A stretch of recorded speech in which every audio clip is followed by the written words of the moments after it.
그리고 오늘 설교 내용은 다 잊으셔도요. 저 제목만 기억하고 가셔도 여러분 축복받을 줄로 믿습니다. 네. 지금 계속해서 다윗 얘기, 처음에 사울 얘기가 쭉 하다가 이제 다윗이 등장해서 사울과 다윗의 갈등이 시작되잖아요. 지금 그 내용을 다루고 있는데 다윗이 너무 승승장구하니까 그리고 내 왕자리를 뺏어갈 것 같으니까 사울이 두려워 나머지 다윗을 죽이려고 하죠. 근데 그 계획들이 다 실패로 돌아갑니다. 자기 딸을 주는 조건으로 그 나쁜 계획을 세워서 그것도 했지만 다윗이 그 계획마저 어떻게 보면 다 해결해 버리는 거죠. 블레셋 사람 100명을 죽여라고 했는데 200명을 죽여버립니다. 그리고 다윗은 다치지도 않고요. 그래서 어쩔 수 없이 사울을 자기 딸 미갈을 자기가 그렇게 미워하는 다윗에게 시집을 보냅니다. 그런데 이제 미갈이 시집 가기 전부터 다윗을 좋아했어요. 근데 시집 갔는데 아니야 다를까 너무 좋아서 행복해하는 거죠. 사무엘상 18장 28절 읽겠습니다. 여호와께서 다윗과 함께 계시는 사울이 보고 예, 여러분 모든 사람이 다윗을 다 사랑하고 좋아해요. 근데 딱 한 사람 사울만 다윗을 미워합니다. 물론 여기 중에 다윗 미워하는 분 계실지도 모르겠어요. 여러분 중에 만약에 나는 다윗이 싫다 그런 분들은 좀 병원에 가셔서 정신과 의사를 만나보시면 돼요. 여러분이 다윗을 미워할 이유가 하나도 없습니다. 근데 사울은 미운 거예요. 다 미워. 근데 자기 가족들까지 다윗을 좋아하는 거죠. 여러분, 내가 아무리 나쁜 생각을 해도 우리 가족만큼은 좀 내 생각에 동조해주면 좋잖아요. 그죠? 그런데 아들도 다윗을 좋아하고 그다음에 딸내미도 다윗을 좋아해. 다 좋아해. 나만 다윗이 미운 거예요. 그러니까 자기 뜻대로 되는 게 하나도 없어요. 자, 그래서 사울이 어떻게 되느냐? 29절에 보니까 사울이 다윗을 더욱 두려워졌다는 거예요. 갈수록 두려워지는 거예요. 갈수록. 여러분, 사울이 왜 다윗을 두려워합니까? 지금 파워는 누가 더 가지고 있습니까? 사울이 가지고 있죠. 사울은 왕이고 다윗은 지금 뭐냐면 얼마 전까지 군대 장관이었는데 그 노래 때문에 천부장으로 강등이 돼요. 네. 그러니까 국방부 장관이 일개 1000명이면은 몇 안 됩니까? 뭐 여단장 정도 이렇게 되는 겁니다. 그러니까 강등이 된 거예요. 그러니까 파워는 누가 봐도 사울이 훨씬 큰 거죠. 그리고 그는 또 장인어른도 되고 뭐로 보나 나이로 보나 뭘로 보나 사울이 다윗보다 힘이 있어요. 근데 다윗을 두려워하는 거예요. 근데 그냥 두려운 것도 아니고 더욱 두려워졌다. 갈수록 두려워지는 거죠. 왜 사울이 다윗을 두려워했습니까? 다윗을 두려워한 이유는 다윗이라는 그 인물 자체가 두려운 게 아닙니다. 왜 두려우냐면 하나님이 그와 함께 하시기 때문에 두려운 거예요. 아까 우리 읽었지만 다시 돌아가서 이거 한번 읽어볼까요? 여호와께서 다윗과 함께 계심을 사울이 보고, 그러니까 여호와께서 다윗과 함께 하심을 사울이 봤대요. 그래서 두렵대요. 여러분, 그런데 사울은 어떻게 하나님이 다윗과 함께하는 것을 보았을까요? 어떻게 보았을까요? 하나님이 보입니까? 하나님이 보이나요? 그럼 하나님 보이세요? 안 보이잖아요. 근데 어떻게 여기는 보고 알았다는 표현을 쓸 수 있습니까? 하나님은 영이시기 때문에 그 누구도 하나님을 볼 수가 없어요. 네. 그렇다면 어떻게 사울은 알았느냐? 그가 영적으로 깨어있어서 그러냐? 그렇지 않는 거예요. 다윗 때문에 안 겁니다. 왜냐하면 다윗은요, 어디를 가든지 누구를 만나든지 늘 하는 말이 있어요. 오늘 우리 설교의 제목이에요. 하나님이 나와 함께하고 계시다. 이야기를 어디 가든지 하고 다니는 겁니다. 어디를 가든지. 다윗이 이제 골리앗과 싸우기 전에 사울 앞에 섰을 때 사울 앞에서도 그러잖아요. 하나님이 나와 함께 하십니다. 하나님이 나와 함께 하셔가지고 내가 곰도 때려잡고 사람도 때려잡았습니다. 이런 이야기를 쭉 하고, 그 다음에 골리앗 앞에 섰을 때도 그러잖아요. 하나님이 나와 함께 하신다. 이런 이야기를 계속 하고 다니는 거예요. 이때만 그런 게 아니에요. 이때만. 신명장으로 돌아가면 사울이 다윗을 처음 만나게 된 그 내용이 나오는데 그 다윗을 추천한 사람이 추천서에 이렇게 썼습니다. 읽어볼까요? 시작. 소년 중 한 사람이 대답하였는데 내가 베들레헴 사람 이새의 아들을 본즉 수금을 탈 줄 알고 용기와 의욕과 구변이 있는 준수한 자다. 여호와께서 그와 함께 계시도다. 네, 이 친구도 어떻게 하나님이 그와 함께 계시는 거 어떻게 아냐고요? 어떻게 알아요? 다윗이 맨날 말하는 거예요. 하나님 나와 함께 하신다. 하나님 나와 함께 하신다. 그런데 말로는 하나님 나와 함께 하신다 하고 다니는데 그의 삶을 보니까 형편없어. 그런 사람들이 이렇게 고백을 안 하죠. 정신 나갔습니다. 맨날 그런 소리 하고 다니는데 아이고 하나님이 함께 하시는커녕 아무것도 아닌데 이렇게 얘기를 했을 텐데 그의 삶을 보니까 놀라운 일들이 막 계속해서 일어나는 거죠. 그 어린 소년이 10대 초반의 소년이 사자를 때려잡고 곰도 때려잡고 그 다음에 전 이스라엘 그 군사와 블레셋 수만 명의 사람들이 지켜보는 가운데 막 떠들잖아요. 하나님이 나와 함께 하시고 그러면서 골리앗을 누가 봐도 상대가 안 되는 다윗이 골리앗을 때려잡으니까 사람들이 뭐라고 생각하겠어요? 저것은 저 소년의 능력이 아니다. 당연하죠. 그죠? 누구의 능력이라는 거예요? 저와 함께 하시는 하나님이 하나님의 능력이다라고 고백할 수밖에 없는 거예요. 그러니까 평소에 다윗이 그런 말을 하지 않았다면 아무도 그거를 모르는 거죠. 여러분 기도한 사람은요. 기도가 응답됐을 때에 기도 응답받았다고 본인은 알 수 있어요. 그런데 다른 사람들은 모르죠. 내가 기도했는지 안 했는지조차도 모를 거 아닙니까? 그런데 내가 기도했는지를 아는 사람은 어떤 사람이냐? 내가 기도 부탁을 하는 거죠. 집사님, 내 기도 부탁이 좀 있습니다. 이번에 이거 잘 돼야 되는데 기도해 주십시오. 기도 부탁하는 거야. 중보기도 카드에다 써가지고 이렇게 내는 거예요. 말 나온 김에 여러분 중보기도 카드 여러분 저기 뒤에 있으니까 기도 제목 있으면 내세요. 여러분 혼자서 끙끙대지 마시고 혼자 머리로만 생각하지 마시고 내세요. 돈 받고 기도해 주는 것도 아니고 그냥 내세요. 그거를 이제 중보기도를 나누면 같이 기도해 준 사람들이 나중에 어떤 일이 일어났을 때 알죠. 하나님께 기도해서 응답받았다. 이런 걸 아는 거죠. 그런데 말 안 하면 모르는 겁니다. 지금 다윗도 마찬가지예요. 다윗은 어디를 가든지 그런 말을 하고 다녔기 때문에 사람들이 아는 거예요. 하나님이 다윗과 함께 하시는구나. 인정할 수밖에 없다는 거죠.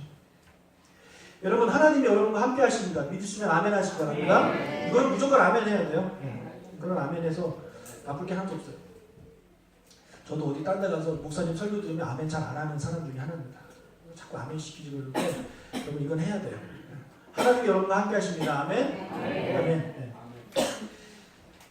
이번 주간이 종료주일이고 고난주간이고 금요일이 예수님 돌아가신 성금요일이라는 특별한 금요일이라고 이렇게 지키는데 예수님께서 이 땅에 오신 이유는 우리를 구원하시기 위해서 이 땅에 오셨잖아요.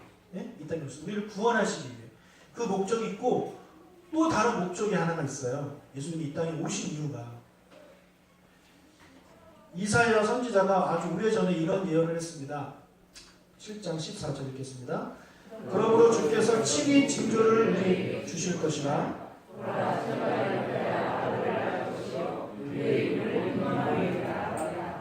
여기서 사람들이 관심을 갖는 게 이거거든요. 처녀가 아기를 낳는다. 말이 되냐.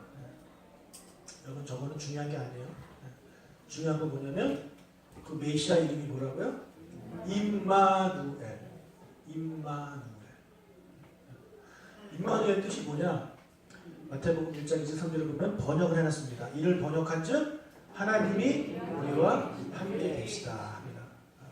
하나님이 우리와 함께 계시다. 그것이 메시아의 이름이에요.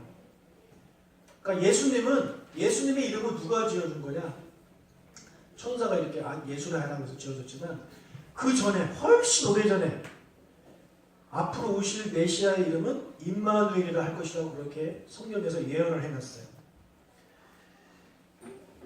여러분 창세 때 하나님께서 천지를 창조하시고 인간을 창조하시고 인간을 어디다 두셨냐면 하나님이 거하시는 에덴 동산에다가 두셨어요. 하나님은 인간과 태초 때부터 함께 계셨어요. 인간이 범죄해서 에덴 동산에서 쫓겨났죠. 왜냐하면 하나님은 거룩하기 때문에 그 같은 공간에서 계실 수가 없는 거죠. 쫓아냈어요. 쫓아냈지만 그래도 하나님은 인간과 함께 하셨어요. 그리고 지금도 함께 하시고 앞으로도 함께 하실 것입니다. 아멘? 하나님 우리와 함께 하시는 분이에요. 자, 그런데 문제는 하나님이 우리와 함께 하시는데 문제는 뭐냐? 하나님이 안 보인다는 게 문제예요. 하나님이 안 보여요. 하나님이 안 보이니까 하나님이 나와 함께 하시는지를 평소에 모르고 사는 거예요. 나는 늘 혼자다 생각하는 거죠. 아무도 나를 도와주지 않고 하나님은 나한테 관심이 없고 뭐 그런 안 보이니까. 예수님은 꿈속에서나 봐야 되고 뭐 그런. 그래서 사람들이 안 보이기 때문에 자꾸 보이는 신을 만드는 겁니다. 보이는 신. 보이는 신을 더 가지고 그 신을 내 옆에 딱 두면 마음이 평안해지는 거죠. 금송아지 만들어가지고 내 눈에 보이게 한 다음에 그거 갖고 다니는 거예요. 아 그래 하나님 나와 함께 해주는구나. 신이 나를 도와줘. 그래서 세상의 모든 신들은 다 그런 그 모양이 있잖아요. 모양이. 근데 하나님은 없잖아요. 그래서 하나님께서 우리에게 나도 너희와 함께 한다는 것을 보여주시기 위해서 눈에 보이는 하나님을 이 땅에 보내주셨는데 그분이 바로 예수님이라는 거예요. 그분의 이름이 바로 임마누엘이라는 거예요. 그래서 임마누엘이신 하나님이 이 땅에 딱 오시니까 그때부터 사람들이 하나님이 눈에 보이는 거죠. 하나님하고 막 대화도 할 수 있고 예수님의 손길도 느낄 수 있고 예수님의 음성도 들을 수 있고 예수님이 하시는 일들을 이렇게 볼 수 있잖아요. 그래서 하나님 우리와 함께 하시는구나. 그것을 하나님께서 우리에게 보여주시기 위해서 눈에 보이는 예수님을 이 땅에 보내주셨다는 것입니다. 사람들이 예수님을 따라다니죠. 눈에 보이니까 따라다니는 거예요. 눈에 안 보이는데 어떻게 따라다니죠? 진짜 눈에 안 보이는 하나님 섬기기 정말 어렵잖아요. 근데 눈에 보이니까 사람들이 막 따라다니는 겁니다. 따라다니면서 예수님이 무슨 일을 하나 봤더니 문둥병자 고치고 장님이 눈을 뜨고 앉은뱅이가 일어나고 죽은 자가 살아나고 그리고 귀신이 쫓겨나고 풍랑을 막 잔잔케 하시고 무리를 거르시고 뭐 말도 안 되는 그런 일들이 막 벌어져요. 보리떡 5개 물고기 2마리로 5,000명 먹이고 이런 일들이 막 벌어지는 거예요. 그러니까 사람들이 와 깨닫는 게 뭐냐? 하나님이 우리와 함께 하시면 이런 일들이 가능하구나. 그런 것들을 깨닫게 되는 거예요. 하나님이 그런 것들을 보여주시기 위해서 임마누엘이신 하나님을 우리에게 보여주시는 거예요. 나는 너희와 함께하고 있다. 함께하고 있다. 지금도 함께하고 있다. 자, 그런데 문제는 뭐냐? 예수님이 가지신 육체는 제 육체와 똑같은 육체예요. 예수님이 여기 계시면 저쪽 일본 땅에 예수님이 계실 수가 없어요. 동시에 한 곳에밖에 있을 수가 없어요. 그러니까 예수님의 그런 사역이 제한적일 수밖에 없죠. 그렇죠? 그리고 나와 똑같은 육체라는 얘기 뭐냐? 예수님도 나이가 드시면 60, 70, 80이 되시면 예수님도 노인이 되신다는 겁니다. 우리는 맨날 예수님 멋진 그 30대 초반의 그 예수님만 생각하는데 만약에 예수님이 승천하지 않으셨다면 예수님은 점점 갈수록 이렇게 나이가 드시고 허리가 이렇게 구부러지시고 이렇게 눈도 잘 안 보이시고 그런 예수님이 되셨을 거예요. 지금까지 살아계신 리가 없어요. 자, 그런데 그런 예수님을 하나님께서 하늘로 데려가시고 대신에 누구를 보내주시냐면 성령 하나님을 보내주십니다. 성령 하나님. 자, 육체를 가지신 예수님과 달리 성령께서는 영이시기 때문에 동시에 어느 곳에나 계시고 소멸되지가 않으시고 영원토록 우리와 함께 하실 수 있는 분이 바로 성령 하나님이에요. 여러분 성령 하나님을 여러분 우리가 많이 무시합니다. 많이 무시하고 성령 하나님이 예수님보다 별로 인기가 없는데 여러분 뭐 인기 투표하자는 건 아니지만 여러분 성령 하나님 절대 무시하면 안 돼요. 예수님이 하신 기적들 여러분 잘 생각해 보세요. 예수님이 하신 기적들은 주로 무엇과 관련되냐면 이 육체, 사람의 육체를 온전케 하시는 일을 하셨어요. 병자 고쳤죠. 죽은 사람 살렸죠. 그 다음에 귀신 쫓아냈죠. 이런 육체를 온전하게 하는 그런 일들을 하셨단 말이에요. 그런데 성령 하나님은 어떤 일을 하셨느냐? 물론 그 일도 하셨어요. 근데 그것뿐만 아니라 또 다른 일을 하세요. 사도행전을 보면 놀라운 일이 많이 일어나는데 성령 하나님이 하신 일 중에 가장 처음으로 나온 내용이 뭐냐면 사람들로 하여금 외국어를 유창하게 하게 만드는 것입니다. 여러분 예수님이 만나서 병 고쳐주신 사람 중에 예수님 만난 사람 중에 삭개오가 갑자기 영어를 썼다는 표현이 없어요. 네. 나사로가 살아나가지고 스페인어를 썼다는 얘기가 없어요. 그런데 사도행전에는 그런 얘기가 나와요. 성령을 받은 사람들이 갑자기 외국어를 쓰기 시작하는 거죠. 그뿐만 아니에요. 이 사람들이 예수님의 기적은 그들의 육체에 제한되었다면 성령님의 사역은 그들의 속사람까지 건드립니다. 속사람. 네. 여러분 죽은 나사로가 부활했다고 해서 그가 나사로가 그 영적으로 성숙해지고 그런 내용이 성경에 나오지 않아요. 네. 안진뱅이가 일어났는데 그 안진뱅이가 갑자기 은혜 받아가지고 막 헌신하고 그런 내용이 나오지 않아요. 근데 사도행전에는 나와요. 은혜 받은 사람들이 3,000명이 갑자기 그 회심을 합니다. 3,000명이. 예수님이 복음 전에서 3,000명이 회심한 역사 그런 기적도 일어나지 않았어요. 그런데 사도행전에는 베드로가 성령을 받은 베드로가 복음 전하니까 3,000명, 5,000명이 막 회개한 놀라운 역사가 일어났고 그뿐만 아니라 사람들의 속사람이 변화됩니다. 자기의 재산을 팔아요. 자기의 재산을 팔아서 나눠줘요. 와, 이거는 그 장님이 눈 뜬 것보다 더 놀라운 기적입니다. 그렇지 않아요? 여러분 가진 재산, 집을 팔아가지고 그 중에 반을 가난한 사람에서 준다? 이거는 죽은 자가 살아나는 것보다 더 큰 기적인 거죠. 그러니까 그런 속사람이 변화되는 기적을 성령 하나님이 하신다는 거예요. 그러니까 성자 하나님이 하신 사역에 성령 하나님 오셔서 더 업그레이드를 시켜가지고 놀라운 일들을 하신다는 거죠. 근데 그런 성령 하나님이 지금 저와 여러분과 함께 하신다는 사실입니다. 여러분 너무 예수님 그리워하지 마세요. 네. 떠나가신 예수님, 예수님이 지금 살아계셨으면 얼마나 좋았을까 이런 생각을 많이 하셨을 거예요. 네. 아니요. 예수님이 하늘에 올라가시면 훨씬 잘 될 거예요. 더 능력이 있고 더 큰 일을 하시고 어느 곳에나 계신 그 성령 하나님이 여러분 안에 몸속에 사신다고요. 여러분 집 위에 성령님이 여러분 안에 사시는 것입니다. 그렇기 때문에 하나님께서는요 이 역사를 통해서 우리와 늘 함께 하셨어요. 구약에는 성부 하나님이 우리와 함께 하셨어요. 성부 하나님이. 그렇죠? 성부 하나님이 계속 나타나셔서 사람들과 함께 하세요. 근데 복음서에서는 누가 함께 하시냐면 성자 하나님이 함께 하시고 사도행전부터는 누가 함께 하셔요? 성령 하나님께서 함께 하시는 거예요. 다 하나님이에요. 삼일체 하나님. 그렇기 때문에 하나님이 우리와 함께 하십니다. 아멘. 하나님 우리와 함께 하시는 거예요. 여러분 그래서 어디를 가시든지 우리 다윗처럼 이런 고백을 했으면 좋겠어요. 하나님이 나와 함께 하신다. 하나님 나와 함께 하신다. 이거는 뭐 부담스러운 말도 아니에요.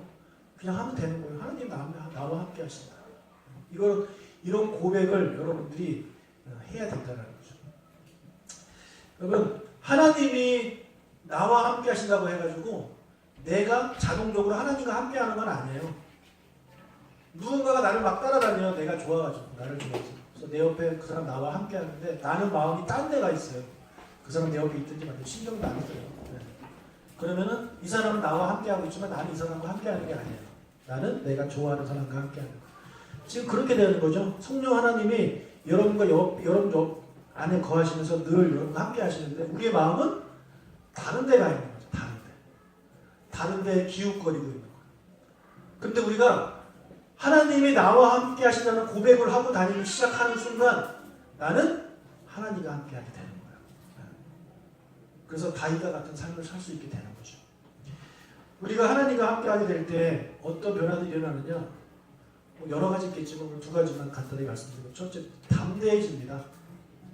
다윗이 경험했던 것처럼 담대해지는 거예요. 그 어떤 적이 앞에서도 두렵지가 않은 거예요. 하나님이 나와 함께 하시니까. 여러분 어떤 일이 일어나도 벌어져도 이런 믿음의 고백이 있는 사람들은요 두려움이 없을 줄 믿습니다. 하나님이 나와 함께 하시니까. 아이들이 친구랑 싸우고 뭐 누구한테 맞아도 아빠랑 같이 있으면 겁날 게 없잖아요. 그런 담대함이 생기는 거죠.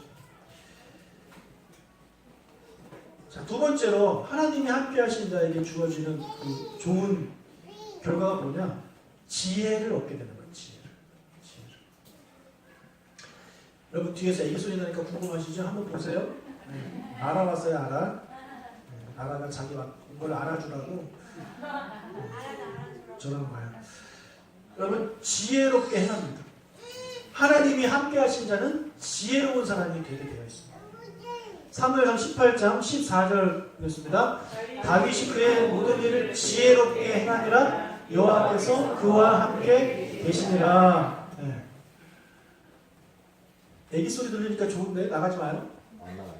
한동안 애기 소리가 안 들려가지고 우리 교회 좀 우울했어요. 애기 소리 들려야 돼. 여러분 하나님이 함께 하시면 지혜롭게 행하는 거예요. 아멘. 믿으시기 바랍니다. 하나님이 함께 하시면 지혜롭게 행하는 거예요. 반면에 하나님이 함께 하시지 않는 자는 어떻게 행동하겠어요? 어리석게 행동하는 거예요. 어리석게. 하나님이 함께 하는 자는 지혜롭게 행동하고 하나님이 함께 하시지 않는 자는 어리석게 행동하는 거예요. 오늘 본문에서는 누가 하나님이 함께 하시지 않는 자냐? 사울이잖아요. 사울은 계속해서 어리석은 행동을 하고 있습니다. 자기가 죽이려고 하는 다윗이 있는데 모든 사람들이 다윗을 좋아하고 자기 가족들도 좋아하고 백성들도 좋아하고 그리고 하나님이 그와 함께 하셔. 내가 어떤 시도를 해도 다 실패해. 그럼 여러분 어떤 판단을 해야 됩니까? 여러분이 사울이라면 어떻게 해야 돼요? 어떻게 해야 돼요? 그렇죠. 내가 틀렸구나. 이렇게 생각을 해야죠. 생각을 바꿔야 될 거 아니에요. 이쯤에서 그만두자. 그만둬야겠다. 그런데 이 인간은 어떻게 되냐면 이거 볼까요? 사울이 다윗을 더욱더 두려워하여 평생에 다윗에 뭐가 됐대요? 대적이 됐대요. 대적. 다윗을 적으로 삼아버립니다. 쟤는 나의 적이다. 자기 사위한테 적이래요. 자기 사위한테. 자기를 지켜주고 살려주는 군대 장관, 총부장한테 적이래요. 이런 잘못된 판단을 하는 거예요. 여러분 사울의 진짜 대적은 누굽니까? 사울의 진짜 적. 응? 마귀요. 그렇지. 마귀지. 근데 마귀도 마귀지만 마귀보다 조금 마귀의 밑에 있어. 누굽니까? 블레셋입니다. 블레셋. 지금 블레셋은 계속해서 이스라엘 쳐들어오고 계속해서 공격하는 거예요. 나중에 사울이 전쟁터에서 죽어요. 어느 나라랑 싸우다 죽었을까요? 블레셋이에요. 블레셋이 자기만 죽인 게 아니라 그의 사랑하는 아들도 죽였어요. 그러니까 내 아들의 원수가 되는 거예요. 그러니까 진짜 적은 사울의 진짜 적은 블레셋이라니까요. 지금 계속 나를 죽이려고 그 시도 때도 없이 막 노리는 애가 블레셋이라는 애인데 이 어리석어진 사울은 자기의 대적이 누구냐면 다윗인 거예요. 얼마나 어리석습니까? 여러분 다윗은 적이 아니에요. 오히려 그를 도와주는 그의 지원자입니다. 블레셋이 쳐들어왔을 때 그가 다 막아줬죠. 그 다음에 나중에 블레셋에 의해서 사울이 죽었을 때 다윗이 물어주고 장례를 지내주고 사울한테 좀에 나쁜 사람들 막 혼내주고 사울의 그 남겨진 가족들 다윗이 다 챙겨줘요. 아니 이렇게 좋은 사람을 왜 적으로 생각하냐고. 왜 그래요? 어리석어졌기 때문에 그런 거예요. 하나님이 함께하지 않으니까 어리석어지는 거예요. 머리가 돌아가지가 않는 거예요. 사울이 다윗을 죽이려고 보낸 세월이 무려 10년입니다. 10년. 만약에 전쟁터에서 죽지 않았으면 사울이 죽을 때까지 아마 다윗을 쫓아다녀서 죽이려고. 한나라의 왕이라는 작자가 그 자기 나라를 지키고 할 생각은 안 하고 그 한 명 죽이겠다고 정신에 빠져 있는 거예요. 얼마나 어리석습니까? 사울이 다윗을 죽이려고 할 때마다 그의 가족들이 말려요. 요나단 아들 요나단이 말려요. 아버지 왜 그러십니까? 다윗이 도대체 무슨 잘못을 했습니까? 다윗이 무슨 잘못했어요? 아버지 다윗이 아버지 지켜주고 도와주고 이 나라 지켜주는데 왜 이렇게 다윗을 미워하냐고. 그렇게 아들이 말려요. 그의 딸 미갈도 말려요. 아버지 왜 그러시냐고. 아버지 사위 죽이고 싶냐고. 그래서 그 아버지가 다윗을 죽이려고 할 때 도와줘요. 그의 식구들이 나서서 도와주는 거예요. 여러분 이렇게 누군가가 말리면 들어야지. 여러분 어리석은 사람들의 특징 중 하나가 뭐냐? 말을 안 들어요. 남의 조언을 듣지 않아요. 여러분 남의 얘기 듣지 않는 사람 있잖아요. 그 사람은 똑똑한 사람이 아니라 어리석은 사람이에요. 성경에 이렇게 써있어요. 잠언 12장 15절 읽겠습니다.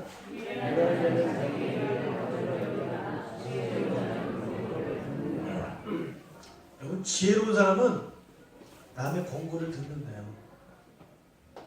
지혜로운 사람은 잘하고 있어요. 이미 잘하고 있어요. 지혜롭기 때문에 잘하고 있어요. 근데 누가 와서 권고를 해요. 그러면은 무시하지 않는 거예요. 아, 그래요? 아, 그럴 수도 있겠네요. 네. 남의 말을 듣는 거예요. 어른이 얘기하면 듣는 거예요. 선생님이 얘기를 하면 듣는 거예요. 그런 사람은 지혜로운 사람이에요. 무식해서 듣는 게 아니에요. 지혜롭기 때문에 듣는 거예요. 반면에 미련한 자는 자기가 옳다고 생각해요. 자기의 행위가 바른 줄로 여겨요. 그러니까 내가 맞다고 생각하는 거죠. 내가 맞고 당신이 틀렸어요. 라는 거예요. 그러니까 말을 안 듣는 거예요. 아무리 어른이 얘기해도 안 듣는 거죠. 자기가 똑똑하다고 생각하니까. 이런 사람은 지혜로운 사람이 아니라 미련한 사람이에요. 바보탱이. 바보탱이에요, 바보탱이. 여러분, 남의 충고를 들으신 여러분 계시길 축복합니다. 그게 미련한 사람이 아니라 그게 지혜로운 사람이에요. 목회하다 보면, 상담도 하다 보면 그 권고를 듣는 사람이 있는가 하면 듣지 않는 사람이 있어요. 저는 우리 모든 우리 누수교회 성도님들이 남의 말을 들을 수 있는, 귀를 기울일 수 있는 그런 여러분 되시기 바라고. 아, 내 생각이 틀릴 수도 있겠구나. 내 생각이 틀릴 수도 있겠구나. 그렇게 생각하시는 여러분 됐으면 좋겠어요. 고린도서 이런 말이 있어요.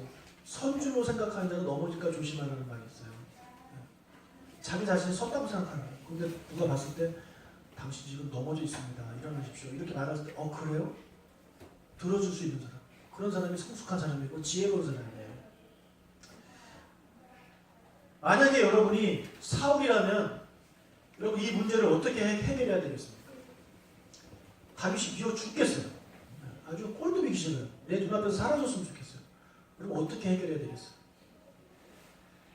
대부분의 사람들이 사울과 똑같은 행동을 하는 겁니다. 똑같은 행동을 해요. 어느 모임에 갔는데 불편한 사람이 있어요. 그럼 어떻게 하느냐? 그 사람을 내쫓든지 내가 나가든지 하는 거예요. 근데 내가 나가기 싫다? 그럼 그 사람을 내쫓으려고 하는데 그 사람 내쫓기 위해서 험담하고 중상모략하고 비방하고 없는 거짓말도 만들어내고 그렇게 하는 게 인간입니다. 네. 누군가가 미우면 그렇게 사람들을 하는 거예요. 어리석은 사람이에요. 어리석은 사람. 네. 그럼 친구들이 그러겠죠. 그러지 말고 사이좋게 지내자. 사이좋게 지내자. 그러겠죠. 말을 들어야 되는데 말을 안 들어요. 됐어. 너가 걔를 몰라서 하는 거예요. 나는 걔랑 같이 있을 수 없어. 말을 안 들어요. 어리석은 사람이라는 거죠. 그런 행동은 오히려 관계를 악화시킬 뿐인데 자기가 맞다고 생각한다니까요. 내가 맞고 걔는 틀렸다는 거죠. 그렇다면 우리 예수님에게 이 문제를 들고 나갔다면 예수님께서 어떻게 하셨을까요? 마태복음 5장 44절 읽겠습니다.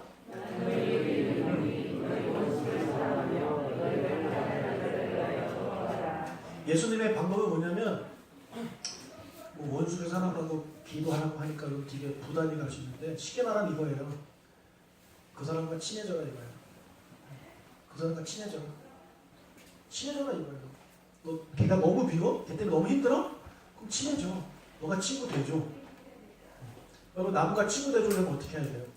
내가 양보도 해야 되고 기분도 맞춰주고 이렇게 하면 친구 되는 거예요. 왜 그걸 안 하는 거예요? 여러분 사회생활 할 때 뭐 교회에서도 그렇고 어디서도 그렇고 미운 사람이 생겨요. 여러분 어떻게 하겠습니까? 어떻게 하겠습니까? 제가 공교육자 시절에 전도사나 뭐 부목사가 되면 제일 불편한 사람이 누구냐면 담임 목사님입니다. 담임 목사님한테 혼날까봐 늘 걱정되는 거죠. 화요일마다 하는데 되게 긴장합니다. 목사님이 딱 물어보면 대답을 못하면 시키는 거거든요. 그래서 무엇을 물어보실지 다 준비 문제, 예상 문제를 다 해가지고 이렇게 해야 되는데 내가 예상하지 못한 걸 딱 질문을 던지시면 큰일 나요. 예를 들어 목사 아무개 집사가 요즘 뭐 한다는데 알고 있어? 알고 있으면 알고 있으면 모르면 그게 말입니다. 이렇게 되는 거예요. 그러면 이제 혼나는 거예요. 그러니까 부목사들이 다 담임 목사님이 힘들고 어려워해요. 불편해. 그러니까 피합니다. 목사님들 혼자 밥 먹고 그래요. 제가 있었던 교회가 9층에 사무실이 있었는데 9층에 엘리베이터 타고 올라가야 되는데 목사님이 앞에서 딱 기다리고 계시면 우리 부목사들이 다 걸어갑니다. 건강에 좋잖아요. 걸어가요. 하나도 안 힘들어요. 걸어가고 그래서 육체도 건강해지고 마음도 스트레스를 안 받는 거죠. 역시 걸어야 돼 사람은. 근데 우리가 먼저 딱 기다리고 있는데 목사님이 딱 오시면 어떻게 해야 돼요? 그 피하면 그 인간은 찍히는 거잖아요. 그죠? 피하면. 목사님 오시는 중에 다 긴장하고 이렇게 엘리베이터 서가지고 진짜 아무 말 안 해요. 진짜 아무 말 안 해요. 목사님 딱 내리십니다. 너무 힘든 거잖아요. 어떻게 해야 돼요? 목사님하고 친해지면 되는 거예요. 그래서 저는 어떻게 하냐면 근데 목사님 딱 마주친다. 근데 저는 목사님 계셔도 안 피하고 저는 그냥 탔어요. 그래가지고 제가 먼저 질문을 던집니다. 목사님한테. 목사님 나한테 질문을 던지기 전에 제가 먼저 질문을 던집니다. 그럼 목사님이 대답해 주시겠죠? 그럼 어느덧 9층에 가 있습니다. 근데 어리석은 사람은 가만히 있다가 목사님의 꼴찌만만 딱 질문을 딱 던지면 대답 못하면 걔는 찍히는 거죠. 그러니까 내가 먼저 말 걸고 내가 먼저 이렇게 물어보면 목사님 대답도 해주고 그러다 보면 친해지는 거예요. 저는 그런 자리에 그거 어렵지 않아요. 하다 보면 돼요. 하다 보면. 근데 진짜 어려운 자리가 있긴 한데 대부분은 웬만하면 여러분 다 이겨낼 수 있어요. 이 말씀이 그 말씀이에요. 불편한 그 원수, 쉽게 생각해서 원수, 불편한 사람이 있어? 그러면 사랑해. 다른 말로 친해져. 네가 먼저 친해져. 밥 좀 사와. 그럼 된다는 것입니다. 여러분 사울은 얼마든지 다윗과 친하게 지낼 수 있었어요. 조건이 그래요. 왜냐하면 가족이잖아요. 사위잖아요. 그리고 가족들이 다윗을 다 좋아하잖아요. 그러니까 밥 먹는데 사위 불러. 그 자연스러운 거 아닙니까? 사위 불러 해가지고 같이 밥 먹는 거 맛있는 거 먹다가 얘네들은 포도주 먹으니까 포도도 한 잔씩 다 하고 이야기할 수 있는 거잖아요. 먹고 난 다음에 사위야 내가 요즘 소화가 안 된다. 왜요 자기는? 너 때문에. 왜요? 너 그 노래 알지? 다윗은 만만이고 난 천천히라는 거 알지? 내가 그 얘기 들었는데 기분이 안 좋다. 너가 내 왕자를 쫓아가야 그래가지고 마음이 좀 그렇다 이렇게 이야기를 하면 다윗이 뭐라 그랬습니까? 이제 아셨습니까? 그 포도주에 덕을 탔습니다. 뭐 이래가지고 뭐 그러겠어요? 그럴 사람이 아니잖아. 다윗은 아버님 아니라고. 저는 그런 마음 조금도 없다. 오히려 아버님의 자리를 빼앗으려고 하면 제가 지켜드리겠습니다. 이렇게 얘기가 나오는 거예요. 그러냐? 근데 나도 나지만 솔직히 더 걱정되는 건 내 아들이 걱정된다. 내 아들이 왕이 돼야 되는데 너가 나타나가지고 인기가 많아. 나중에 사람들이 너 왕시키면 어떡하냐. 이렇게 얘기를 할 거예요. 그러면 이제 옆에 있는 누나들이 아버지, 내가 그 얘기 좀 하려고 그랬는데요. 옛날에 다윗이 골리앗 죽였을 때 있잖아요. 그때 제가 다윗하고 언약을 맺었어요. 무슨 언약? 제가 제 겉옷을 다윗에게 줬어요. 제 칼도 주고요. 제 활도 주고 갑옷도 줬어요. 그러면은 사울이 알아듣겠죠? 응? 진짜? 네 왕자를 왜 쟤한테 왜 넘겨? 이렇게 얘기 나온 거죠. 아버지 저는 저보다 다윗이 왕이 돼야 된다고 생각합니다. 그래야 우리나라가 더 부강해집니다. 이런 얘기가 나오면 다윗이 없어. 아니라고 막 이런 얘기가 나오면 이렇게 하다 보면 얼마든지 대화를 풀릴 수 있는 그런 문제인데 어리석은 사울은요 그렇게 안 한다니까. 안 해요. 여러분 자신을 한번 보세요. 대화하면 얼마든지 풀릴 수 있는 거예요. 밥 한번 먹으면 얼마든지 풀릴 수 있는 문제. 그렇게 안 합니다. 사울하고 똑같이 행동하는 거예요. 제거하려고 합니다. 뒤에서 비수를 탁 꽂으려고 합니다. 그래서 그리스도인들은 어디를 가나 교회는 당연하고 어디를 가나 여러분들이 저렇게 해야 되는 거예요. 불편해요? 친해지시는 거예요. 불편해요? 먼저 같이 밥 먹자고 하는 거예요. 이렇게 지혜롭게 행하는 사람이 되신 여러분 되신 주님을 축복합니다. 사울이 다윗처럼 사울도 어디 다니면서 하나님이 나와 함께 하십니다. 이런 이야기를 하고 다녔다면 참 좋았을 텐데 그런 말을 하지 않아요. 절대 하지 않아요. 혼자 다 해결하려고 하는 거예요. 혼자 제사 드리려고 하고 뭔가 혼자 다 하려고 하는 거예요. 그러지 마세요. 여러분 왜 사울처럼 힘들게 사십니까? 다윗처럼 쉽게 살아요. 다윗처럼 하나님이 나 함께 하십니다. 하나님 나와 함께 하십니다. 그렇게 고백하고 다니시고 또 자녀들에게 하나님이 너와 함께 하신다. 많이 보이면서 하나님 우리와 함께 하신다. 이거 하루에 한 번씩 외치고 그렇게 사신다면 다윗에게 일어났던 놀라운 일들이 여러분의 삶에도 일어날 줄 믿습니다. 그런 여러분 되실 주님을 축복합니다. 옆사람 인사하겠습니다. 하나님이 나와 함께 하십니다. 하나님이 당신과 함께 하십니다. 하나님이 우리와 함께 하십니다. 아멘. 기도하겠습니다. 하나님 아버지 감사합니다. 우리 사랑하는